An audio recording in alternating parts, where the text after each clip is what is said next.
Chapter 5: Babylon's Fault. In the desolate region of the Babylonian continent, a military convoy speeds towards a crater in the earth, like a hollowed-out lake bed. Upon reaching the foot of the crater, it was apparent they were not the first Imperial detachment to arrive, as a makeshift excavation site had already been set up.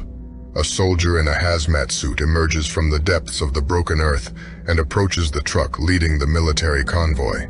He carries at his side an adamantine strongbox that had been torn open and was now vacant.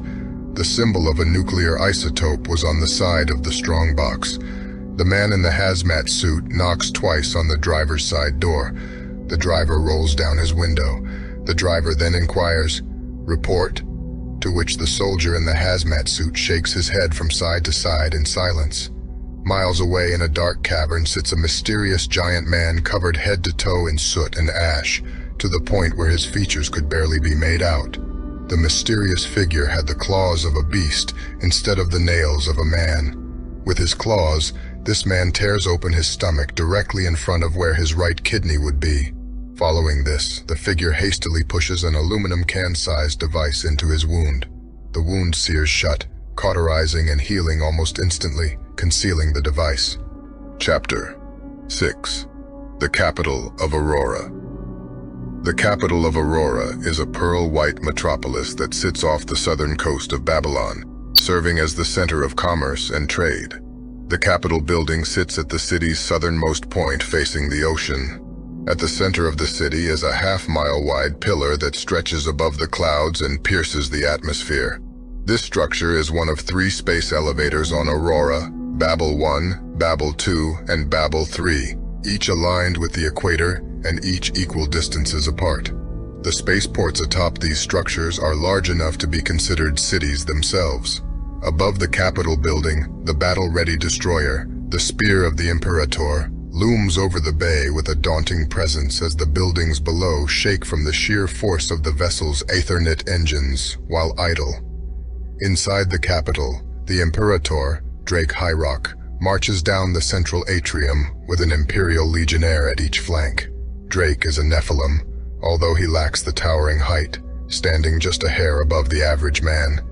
Unlike the other Nephilims, Drake's face is not elegant. Instead, it is rough and bearded, and beards are a virtual non-existent feature amongst the Nephilim people. He is middle-aged in appearance, unlike other Nephilim who perpetually maintain their youthfulness. Drake also lacks the frail Nephilim build. His muscle fibers have the bearing of cabled steel. It was apparent he was unlike the other Nephilim, with the only similarities between him and his people being his silver eyes and long white hair that came down to the back of his knees. Drake carries the decimated lockbox from the crater at his side. The Imperator demands an audience with Trajan Tiberius, the custodian of the realm. Drake is brought to Trajan's office while his legionaries wait outside the door. Trajan's office is a 3-story tall, elegant library. At the end of the room sits the custodian's desk, and behind the desk sits a massive bay window facing the ocean. Trajan's chair faces opposite the entrance and towards the sea to not reveal himself. Trajan's voice radiates out with an inhuman reverb. "I'm curious. Why is the Imperator, the spearhead of the Imperial war machine, here on my tranquil world when there are countless quagmires worthy of attention on Italia?" Drake replies, "Do you know what this is?" Drake drops the lockbox on Trajan's desk. Trajan's chair spins around to reveal he is a Copperman, much like a Hollowman. Coppermen were humans that had their consciousness transferred into a synthetic body after death. A Hollowman is someone who died in the service of the Church, and as a reward, his new body is encased in armor made of white porcelain-like material. A Copperman, on the other hand, is someone who has been killed in battle and is instead encased in knight's armor made of a copper-like alloy. Behind the eye slits of Trajan's knight helm were 2 glowing purple spheres surrounded by complete darkness, as if you were peering into the void of space. Hanging from Trajan's neck was a chalk-white medallion that bared a striking resemblance to Sarah's medallion, but instead of being crested with a phoenix, it bared the eye of Horus. Trajan picks up the strong box and observes it. This is made of gray adamantine. What could have torn this asunder? Although this is Adamantine's lowest grade, it is still near indestructible. Trajan sets the dismantled strongbox at his side. But whatever did this, I presume it was related to the Category 5, 1,800 miles north of here earlier this day. Am I correct? Drake explains to Trajan that a cargo ship leaving the far realm of Vuldim, the furthest planet from the sun, was on course for the Trident Ring, a fortress made of black adamantane which sits atop a 27 million miles tall pillar located on the north pole of the sun. According to Drake, there was a malfunction in the guidance system of the cargo ship. Once the vessel had reached jump speed, it miraculously changed course and made impact with Aurora. The only reason the vessel didn't cause a more significant impact was because of a built-in failsafe that causes a jump engine to freeze a vessel in place the moment it comes into the orbit of a realm or satellite to prevent a cataclysmic and world-ending event, which would indeed take place if an object that dwarfs an aircraft carrier hit a planet traveling at 1/8 the speed of light. But more than this, failsafe was needed. While the vessel had been brought to a stop for a micro-millisecond, the Aethernight engines continued to burn at full thrust. The cargo ship continued to accelerate and made impact traveling several hundred feet per second. All that was left from the impact was a crater and the broken adamantine box, which leaves us with an unaccounted-for nuclear fuel cell. Drake presents 2 metal scrolls to Trajan, one dark green with a black seal of a setting sun, Immure Order, the other red with a black seal of a human skull, a kill warrant. Trajan refuses to sign the Immure Order. He believes the nuclear fuel cell is not lost somewhere on Aurora, but was disintegrated with the cargo ship on impact. Trajan then asks, "What of the kill warrant?" Drake hands over the black scroll. Trajan states, "Let's not forget, there has not been a single homicide on these grounds since the time of the Old Empire, since the end of the Great War, and for as long as I have been the custodian of this realm." Trajan unravels the black scroll. He glances at the page for a second before looking back at Drake. "It doesn't say who it's for," Drake rebuts. "Nor does it need to." Trajan then rolls up the scroll, hands it back to Drake and inquires, "Was it a cargo ship or a prisoner transport? What is Chi-Rail hiding from me?" Drake's body is motionless as his eyes glare down at the scroll and then back at Trajan. Trajan then interjects again. "If anyone, by any chance, escaped before impact was made, their nanites would have been a dead giveaway, and I would have discovered and subdued them almost instantly." Drake rebuts this statement. This fugitive does not possess nanites like the typical citizen. This catches Trajan's eye and he responds, "Genetic grooming has been in practice for over 500 years in the Empire. No one alive today lacks nanites in their blood unless they're not human." Drake remains silent. Trajan breaks the silence by standing up from his desk and throwing on a hooded cloak. "If I do not have your trust, you cannot have my blessing to behave as you do on other worlds. I will not give you a license to kill, at least only once I know what you are truly here for. Also, I don't know if you are familiar with the Aurorian calendar, but today is the eve of the winter solstice, and after tonight, the only way off-world will be through one of the 3 space elevators. For the next few months, Aurora will be encapsulated by an anomaly. Any attempt to breach the anomaly will result in an EMP strong enough to cause any vessel to plummet to the ground. In other words, if you don't want your ship to be stuck here on Aurora, order it to ascend to high orbit with the reserve fleet." Drake speaks, "I'm well aware." Trajan replies, "Now I must bid you farewell." Trajan departs, ending Drake's audience with him. Chapter 7. Domain, Yahi Village. The sun begins to set over the horizon. The Yahi village is spry as festivities have already begun, celebrating the eve of the winter solstice. The people of this village are unique in appearance, with dawning pale blue hair, light blue eyes, and tanned skin. The Yahi culture reflects Viking clans and Indians of the Great Plains. Andrew plays a pickup game of Crowlin Row, essential dodgeball tennis, with rowing oars being used as bats, with his old team at the foot of the Yahi village. They wore baggy short-sleeve shirts and shorts. They are barefoot and wear long headbands that differentiate who's on whose team, red versus blue. Andrew wears a red headband. The game wraps up, and Andrew returns to his house. A small aircraft hangar sits on the outskirts overlooking the village. Alongside the hangar lays a short runway. A stone trail leads from the hangar to a nearby cottage, Yato's home, that overlooks the ocean and its crashing blue waves. Across from the house at the edge of the cliff is a grave with a great sword impaled in the earth, acting as the tombstone, which is customary with the Church of the Great Aether. The hangar door opens, letting in the evening light, revealing a living quarter with the wind lance underneath a tarp in the corner. In the opposite corner to the wind lance sits a hammock. Next to it is a wall of photos of Andrew's life, including ones of Andrew and Sarah together throughout the years. This includes pictures of the Astro colonies from his recent time in the service of the Imperial Legion. The Astro colonies are essential O'Neill cylinders bored through large asteroids. The inside of the cylinders are like tropical archipelagos with blue skies, and the outside of the asteroids are covered in refineries and refueling stations backdropped by the black void of space. Andrew enters the hangar and tugs away at the tarp shrouding the wind lance, unveiling it. Andrew then opens a hidden compartment on the wind lance underneath the seat. Inside is the lockbox he had received from Italia. Andrew attempts to pry open the lockbox using various tools lying about the hangar, but to no avail. He then checks the time and reconciles the lockbox, placing it into a floor safe in the corner of his room. Once the safe is locked shut, Andrew slides a carpet over it, concealing it. Andrew then throws on a bomber jacket and then pushes the wind lance outside onto the adjacent runway. Once outside, Andrew hops on the wind lance and takes off into the sunset. Chapter 8. Reunion, the Custodi Manor. The sun disappears over the horizon as night sets in. The Custodi Manor is a 5-story tall Victorian-style mansion that sits on the edge of Babylon's coast. Enclosed by a field of lavender, the Custodi Manor is far more elegant in appearance than that of the fortified capital.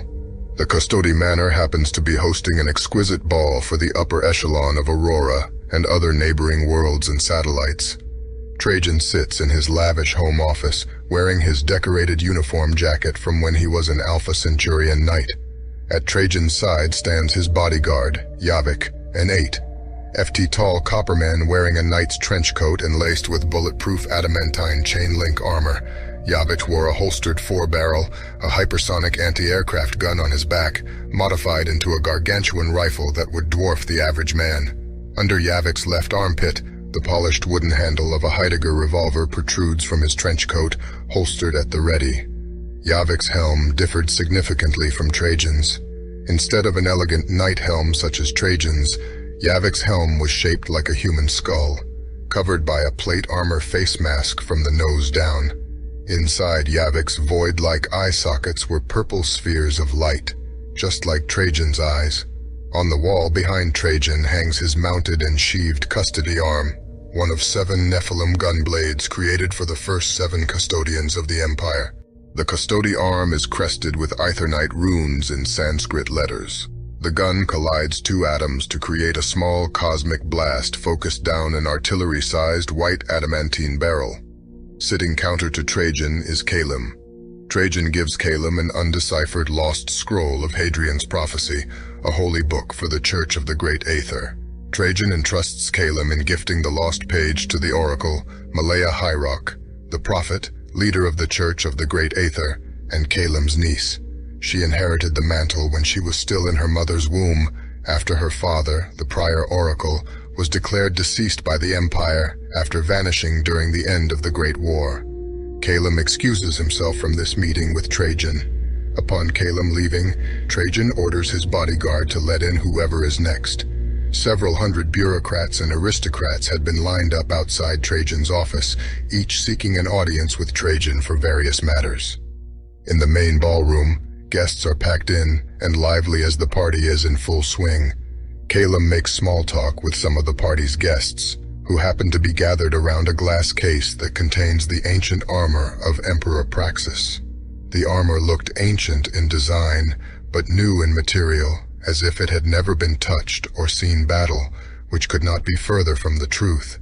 It is mentioned that the armor, including the cloth, could regenerate from any damage. Calum notices Sarah from across the room wearing a backpack and trying to make her way through the crowd to leave.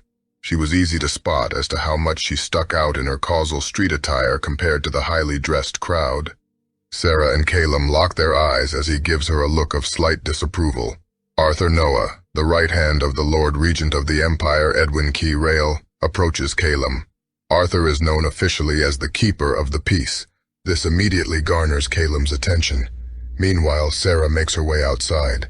Arthur hands Calum a black and red scroll with gold trim. Arthur then leans in and whispers to Calum so the guests will not hear him. "It is the most urgent of matters. We must leave immediately. The Lord Regent has requested your audience." Calum appears hesitant to depart right this minute. Seeing the hesitation in Calum's eyes, Arthur comments, "You know as well as me he does not request audiences often." "Calum, it's been what, 7 years? I thought I might never see my old friend again." Arthur, "So shall we be on our way?" Calum nodded in response. He and Arthur then departed for the imperial capital of Praxis. Sarah sits at the end of the lavender field, hundreds of yards away from the custody manor at the edge of the moonlit shore. The reflection of Aurora's blue gas giant shimmers on the water's surface. The oceans of Aurora are bioluminescent at night. The windlance lands on water and drifts to a stop directly in front of Sarah. Andrew and Sarah are now eye to eye, with the shoreline between them constantly changing as the waves sink in and out. "Andrew, I hope I didn't keep you waiting long." With a playful demeanor, she stomps her foot in the sand and makes a pouting face. Sarah smiles and responds sarcastically, "I have been out here for hours." They both laugh. "Andrew, really?" Sarah hops on the back of the windlance like it's a motorcycle. She wraps her arms around Andrew's torso to hold on when they take off. She then rests her head on Andrew's shoulder. "Nah, your timing was pretty good." The engines of the windlance light up, causing the aircraft to achieve lift immediately. The windlance takes off into the night, gliding over the calm ocean waves. Sarah latched onto Andrew and laid her head against his back. She stares off into the night. "It just goes on forever." Sarah picks her head off Andrew's shoulder. "Do you ever think about what we saw that day when we were kids? There must be something else out there, right?" "Andrew, maybe, but I don't need more than this. I have everything I could ever wish for right here." "I know. I just wonder what else is out there." The windlance lands on the northernmost point of the Odessia Isles.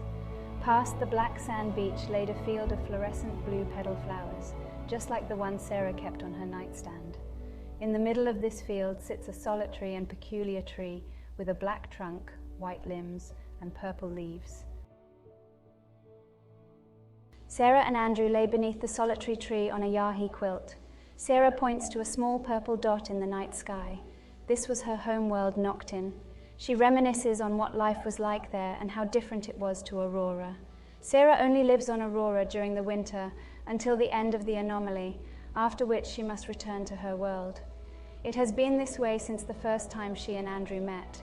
During the winters on Aurora, Sarah and Andrew grew a bond, and as the years rolled on, they became inseparable. An aurora borealis begins to cut across the sky above Sarah and Andrew, a visual display of the realm's anomaly. This also means midnight, the beginning of this realm's winter.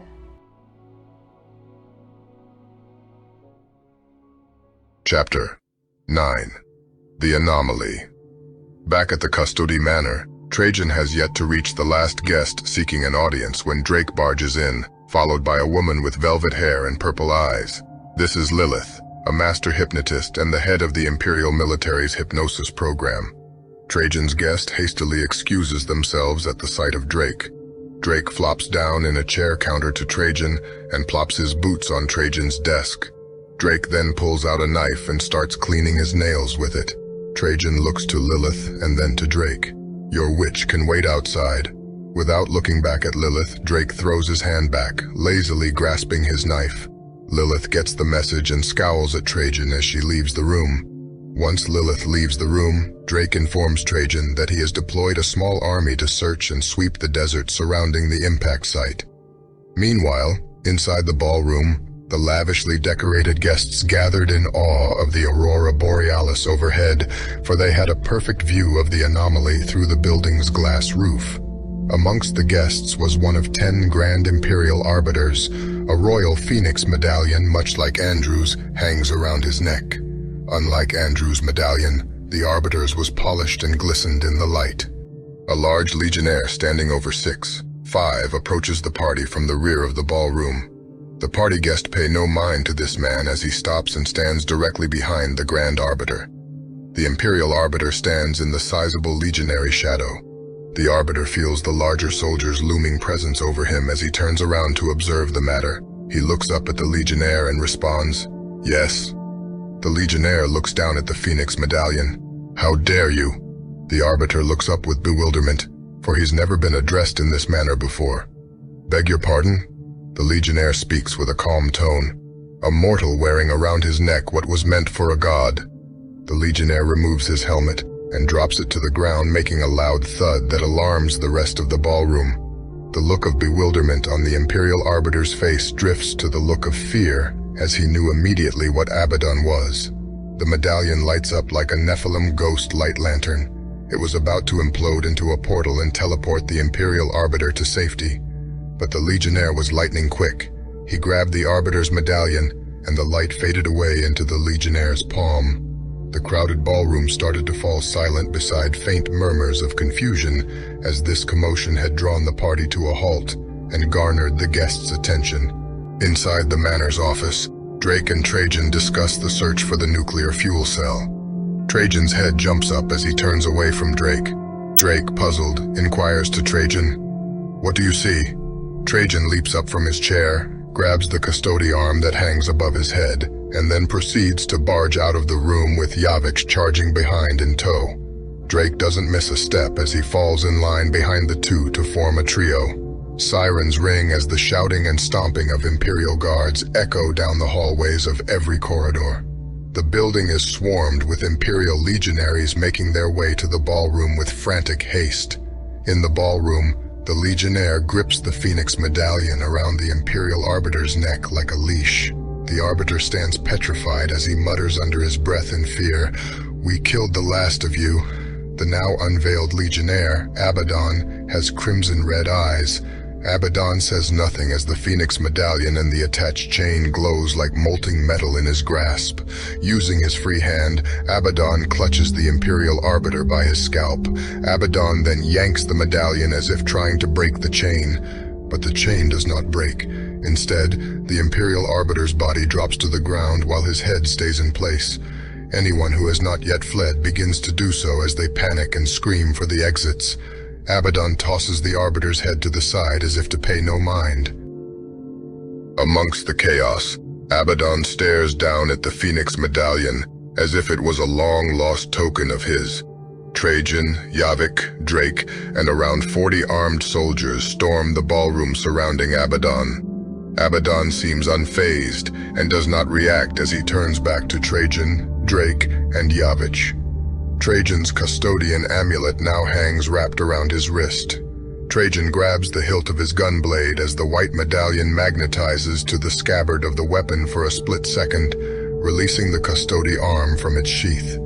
The blade ignites in flames following being drawn, since the edge of the blade is engraved in volatile aetherite runes consisting of Sanskrit letters. Trajan orders Abaddon to explain himself immediately, giving Abaddon 5 seconds to reply or be turned to radioactive dust. Abaddon turns around to face Trajan. The Phoenix medallion has disappeared. On glancing at Abaddon's red eyes, Trajan inquires sternly in his artificial voice, "Where did you come from?"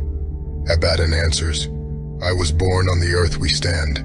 These are my lands by right, and you are merely vermin who have infested my home." The barrel of the custody arm begins to glow as Trajan slowly squeezes the trigger of his gunblade. Lilith emerges from behind Trajan. "Wait." Trajan lets off his trigger and turns his head slightly toward Lilith while keeping his eyes and gun fixed on Abaddon. Abaddon immediately becomes aggressive when he hears Lilith's voice. He lunges into a charge. Before Abaddon makes a second step in his charge, Yavik lays into him with a hellish but split-second burst from his massive 4-barrel cannon, immediately shredding Abaddon apart and shallowly cratering the ground on which he stood. But that's what 420mm slugs firing at a rate of 50 rounds per second will do in the blink of an eye. Yavik ceases fire, and as the smoke clears, A mangled and charged body begins to reanimate, spewing out pungent flames as his limbs grow back. Drake orders everyone to hold fire. Abaddon is nearly regenerated when Lilith yells, "Silentium!" Abaddon, now fully regenerated, freezes the second he hears Lilith's voice. His head hangs down with a lifeless stare, as if his consciousness had been blanked. Drake and his knights then put the now docile Abaddon in a straitjacket woven of white adamantine nanofabric wrapped with black adamantine chains. Trajan stares down at the corpse of the Arbiter, then back to Drake. What are we to make of this? Under the cliff on which Yato's house sits, a black skull covered in red aetherite runes washes ashore. Yato sits in his rocking chair, staring out over the waves, smoking from his tobacco pipe, as a wind chime sings over his shoulder. He hears a commotion coming from Andrew's hangar. He hears banging and cracking of concrete. Yato reaches up beside him and grabs the wind chime to silence it so he can listen to the commotion. Yato then jumps up and grabs a shotgun he had stowed away beside him. Yato cautiously approaches the hangar. The door is flung open, the lights are off, and the banging gets louder. Yato raises his gun and lights simultaneously. That second, the banging stopped, and the hangar was fully illuminated. The hangar was vacant, and the floor safe in the corner was ripped open. Andrew's hammock swings as if something has brushed by it, but the only exit would be where Yato stands. Yato scans the room with his gun raised and hears something scurry behind him. He does a 180 and in a blink, spots what seems to be a Frankenstein monster of sorts. It had gray, lifeless skin, glowing, molting pupils, 4 arms, metal cables sew on each limb, including the head, and embers rising out of the cracks like embers rising from a fire. Yato unloads his shotgun on the abomination, blowing its arm off in the process. With the arm drops Andrew's lockbox from Italia. The severed arm turns to ash and blows away in the wind. The abomination leaps from the cliff into the ocean. Yato attempts to run to the edge of the cliff, but 2 steps into his stride, he collapses to his knees and clutches his chest. The stress and shock of the situation, paired with his faltering health, resulted in a heart attack. Chapter 11. Custody. Custodian Manor. The morning sun begins to pour over the horizon. Inside the Custody Manor office, the room is only illuminated by the morning sun shining through the blinds. Trajan stands behind his desk as he stares out the window. Drake sits in the shadows behind him. Drake explains, "After the war, we raided every bunker, every coffer, every vault beneath every palace on every single planet. No stone went unturned, no corner went unchecked. We found mostly hoarded riches beyond measure, but we found something else here on Aurora. Entombed beneath the first royal palace here on Aurora, we found a sarcophagus fused shut, and written on the head of this sarcophagus was Abaddon. But it was empty, except for a map. It turns out the royal family had made this discovery first, and what they discovered scared them. The royal family had Abaddon's body hauled away to the furthest reaches of the empire, where the light itself could barely reach, to the far realm of Vuldim, where he lay dormant under miles of earth, like a world-ending volcano. We encircled his tomb and had kept a military buildup there in case he ever woke, which happened 2 years ago. Trajan, what is he? Drake, you already know. Trajan, when was he first discovered here? Drake, a long time ago, long before me or you. Trajan, why would you wake him? Drake, we didn't, but now that he's awake, he has a use for him. The sun is fading, and the pillar gains over 1,000,000 miles a year as the sun slowly fades beneath the Trident Ring. It has been nearly 20 years since the last sacrifice, since the light of the sun has been renewed. Trajan, if you and the ROF are concerned with bringing Abaddon to the Trident Ring alive, why did you urge me to sign a kill warrant, permitting his death on these grounds? Why order his execution for the public to see instead of just sacrificing him for the public to see? Wouldn't we achieve the same without the crassness of a beheading? Drake, I serve but one purpose. Why are you asking me? Trajan, because you would know. Drake, it would be easier to move a body and a severed head each on a separate vessel to the Trident Ring. That's my reason. As for the ROF, Kyrael's power is maintained on the idea that there are no more old gods, demigods, or what have you. Some still hold fast to the old faith, least not of all the nerve center, the fortress moon, Praxis itself. Kyrael can barely keep the Empire and loyalties intact as is. What do you think would happen if the Empire discovered one of the royal pantheon still walks amongst us? Not only that, but we're going to execute him. There would be a civil war before we could even depart this planet. Better we make an example of some assassin and pin the sudden eruption from the sun as some new experimental tech. Trajan, in the meantime, can I trust he will remain in your jurisdiction while you remain in mine? Drake. Lilith wiped Abaddon's mind. He won't even know where he is for another month. And if he does come to, all she has to do is utter a phrase in that juju tongue of hers. Drake snaps his fingers, and he's harmless, docile. She speaks in a tongue that no man nor a, Drake does air quotes, God can ignore. She can control or lobotomize someone with merely her words.